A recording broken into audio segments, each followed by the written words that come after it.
Hello, in this video we'll show you how to replace the timing belt kit and water pump on a Renault Scenic second generation with a 1.6 petrol engine and engine code K4M 788. Replacement of the timing belt is the same on all K4M engines.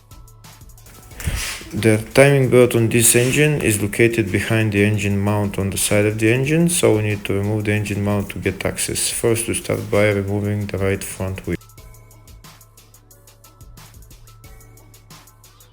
Next we're going to be removing the cover under the engine and the right front wheel arch as well.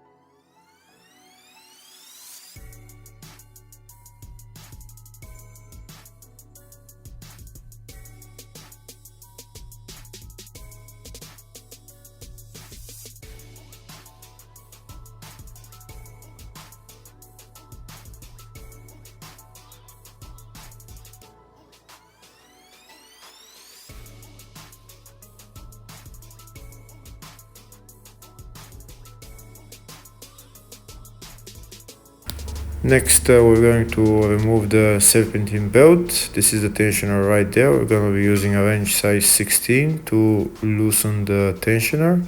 We need to bring the tensioner clockwise in order to loosen the belt so that we can remove it.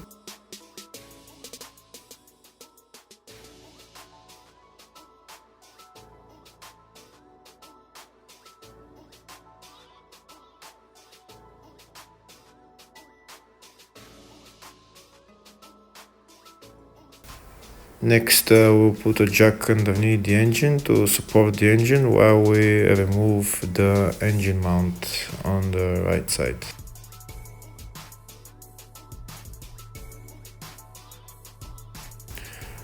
So this is the engine mount. It's held by 3 and 3/6 bolts that we need to remove.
We've removed all the bolts, but it's very hard to take out the engine mount. There's another bolt on the side just there that holds the two pieces of the engine mount. We're gonna remove that bolt and then the two parts will come out easier.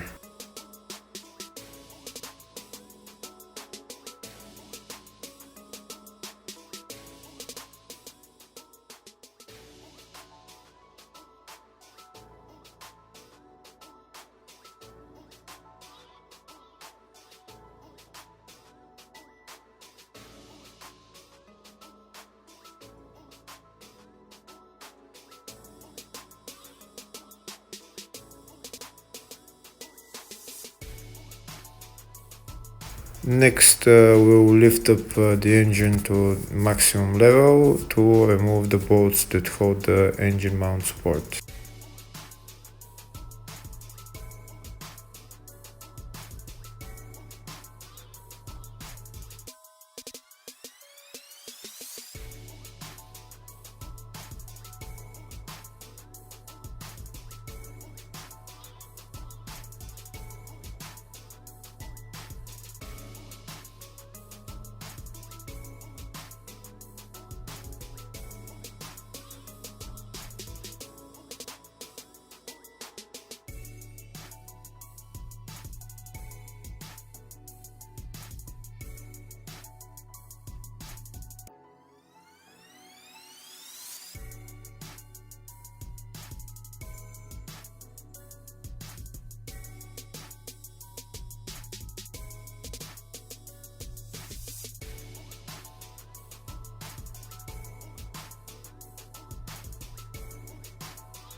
Okay, once we removed all the bolts, now we can remove the engine mount support and we have access to the timing belt.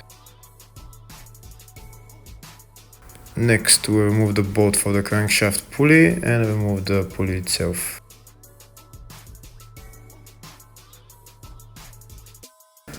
Then we're going to put the bolt again on the crankshaft sprocket so that we can turn the crankshaft afterwards. Next, we need to remove the timing belt lower cover, so there is a couple of bolts holding the timing belt lower cover that we need to remove, and then we'll take it out.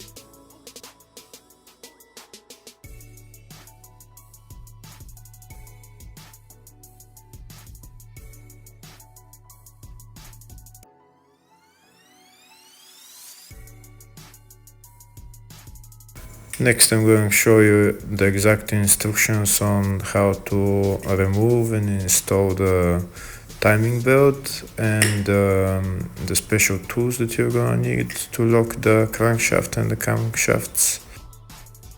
Here in this guide you can also see the tightening torques of the different pulleys and tensioner and everything. If you need to read it, you can just pause it, but I'm not gonna explain it all right here because I'm explaining it as I'm doing it. There is a special tool to lock the crankshaft and the two camshafts. I'm going to show you where exactly I'm going to lock the two camshafts and the crankshaft.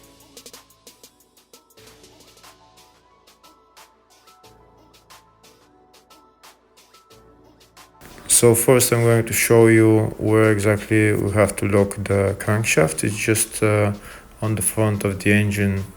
We need to remove a bolt, which we'll see right now. The bolt is just there, just over there. We'll remove this bolt and then we'll put in a special tool that will hold the crankshaft in place.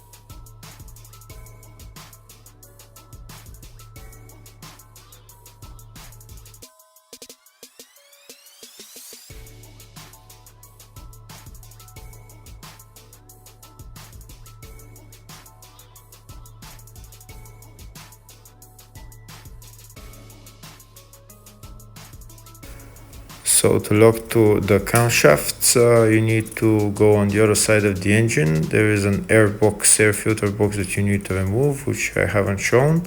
And then there is two caps on the two camshafts that we need to remove in order to lock the two camshafts. I removed both caps. We'll see now how it looks like. These are the two camshafts that we need to lock. So now we're going to spin the crankshaft until the two camshafts, the holes on the two camshafts are almost parallel to each other. We're going to stop turning it before they actually become parallel so that we can put in the crankshaft locking.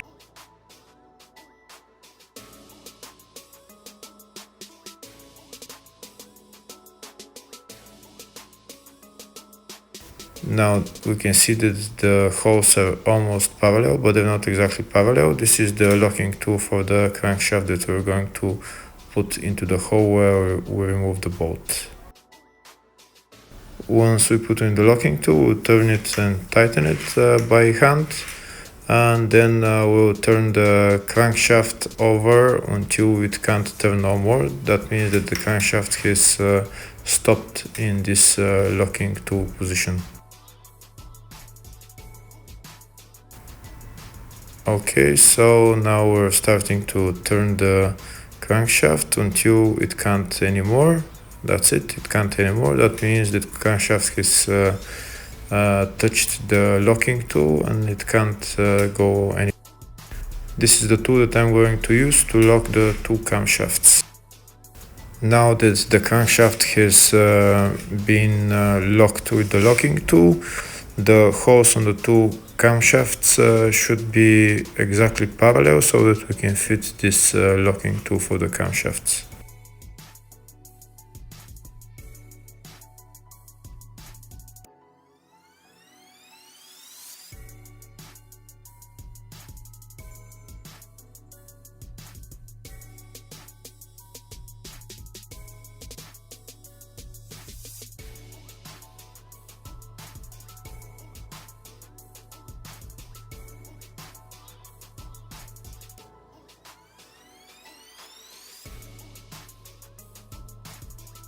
Okay, now we locked in the camshafts as well. I'll show you a closer view of exactly what it looks like. The locking tool is exactly in the holes of the two camshafts and it can't turn anymore.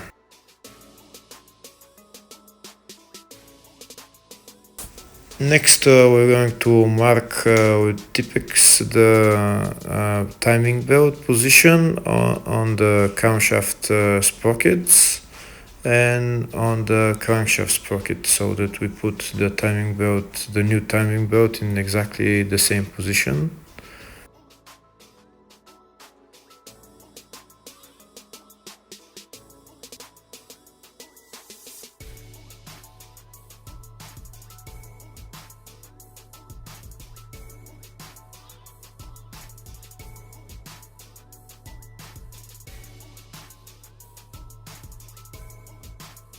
That's what it looks like. We marked the timing belt and the camshaft sprockets as well.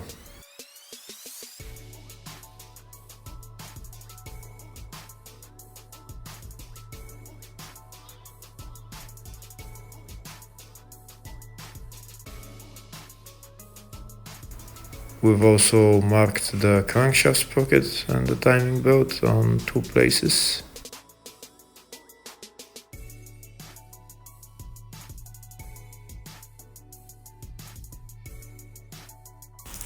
Next, we're going to loosen the nut on the tensioner pulley and then use an Allen key size 6 to loosen the tensioner so that the belt gets loose so that we can remove it.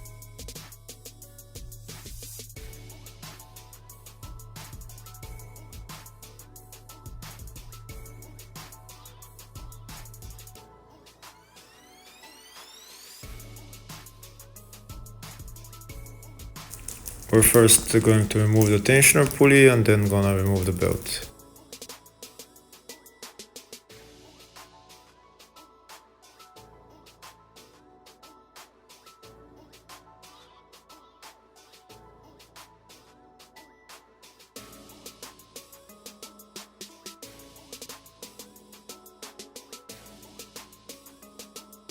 And that's the timing belt out. Next, we're going to mark the new timing belt on exactly the same teeth as the old belt, and then we can start removing the water pump and the parasitic pulley. The water pump is held by 7 or 8 bolts that we need to remove. Some of them you're gonna remove from up, others you're gonna remove from down, but you have to remove them all. And then maybe get a pry bar afterwards to pry out the water pump if it doesn't want to come out.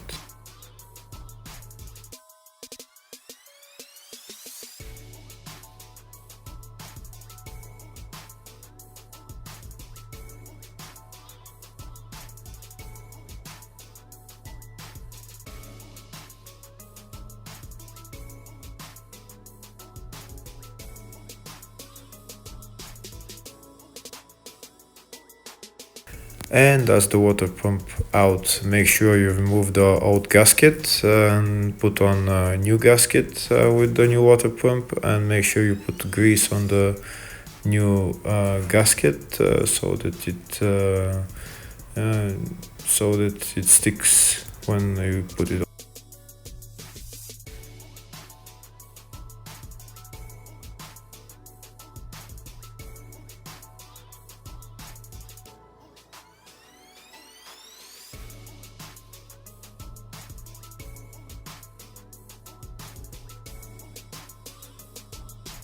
After we put on the water pump, we can put on the new parasitic pulley and tighten it.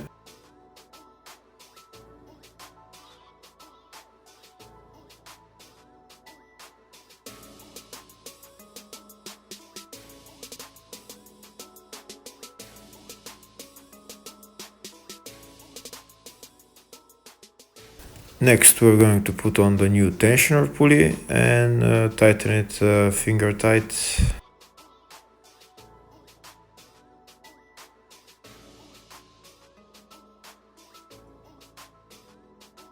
And now we'll put on the timing belt. Make sure all the marks on the new belt align with the marks on the camshaft sprockets and the crankshaft sprocket.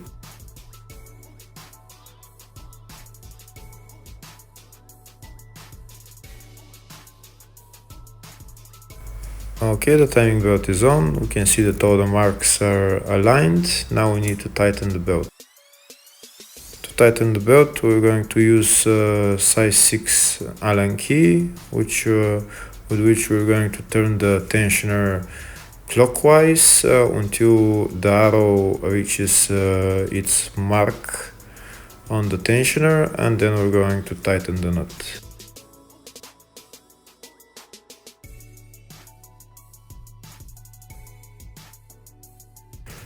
Here I'm going to show you the arrow on the tensioner where exactly it has to go. It's just there, just in between, just there.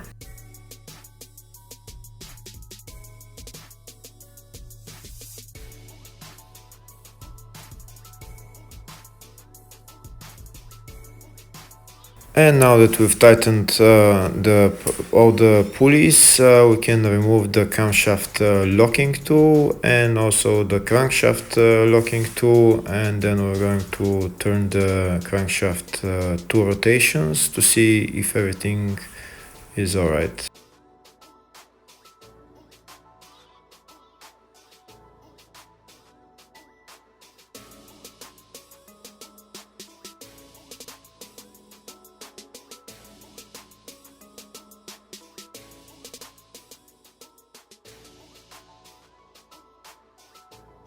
Now we're going to turn the crankshaft 2 turns until the two camshafts, the holes on the two camshafts are almost parallel, and then we're going to stop turning.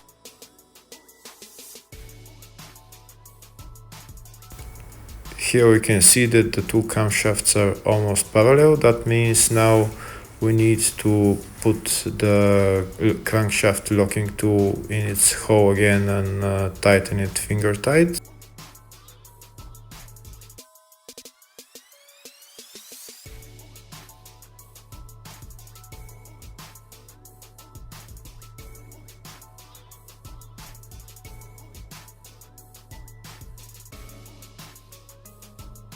Now that we've locked the crankshaft, we're going to turn the crankshaft until it doesn't want to turn anymore.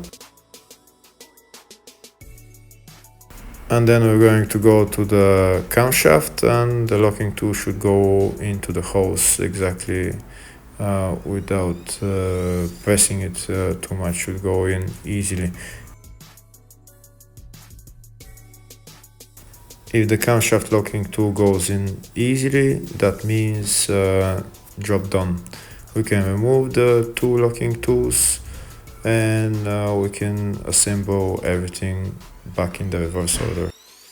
We can check again the arrow on the tensioner if it's in the right position. If it's in the right position, that means we're done. Thank you for watching.